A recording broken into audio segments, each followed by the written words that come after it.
Sinasadya ba ng mainstream media na hindi pag-usapan ang kalagayan ng kalusugan ni BBM?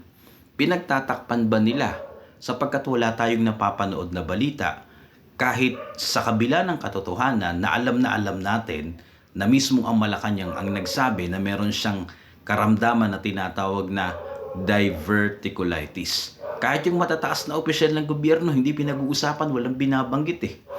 Sasabihin naman ng iba, lalo na yung mga supporters ni BBM, yung mga tinatawag nating tangalista, anong pake nyo?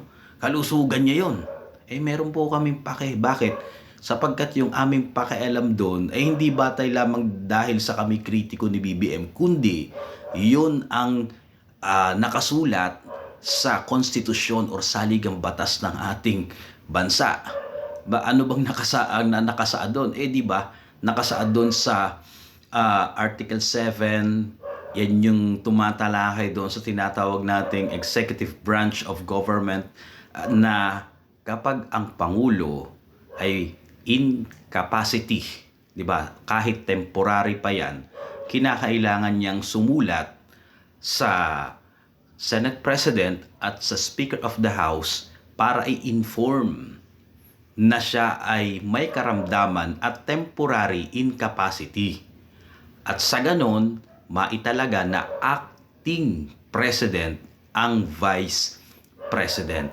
Yan pong ginagawa ninyo na pagtatakip kayong nasa Malacanang at kanyang mga kabinete, maging mismo ang Pangulo na hindi ini-inform ang publiko, yan ay isang culpable violation of the Constitution. Bakit? Iniuutos ng Konstitusyon na, hoy, Pangulo, ipaalam mo yan.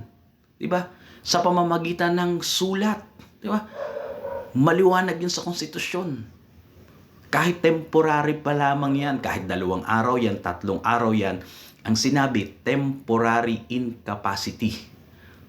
Kinakailangang ipaalam mo. Kaya, yung aming sinasabi dito na nasaan si BBM, makatwiran yun dahil yun ay batay sa saligang batas.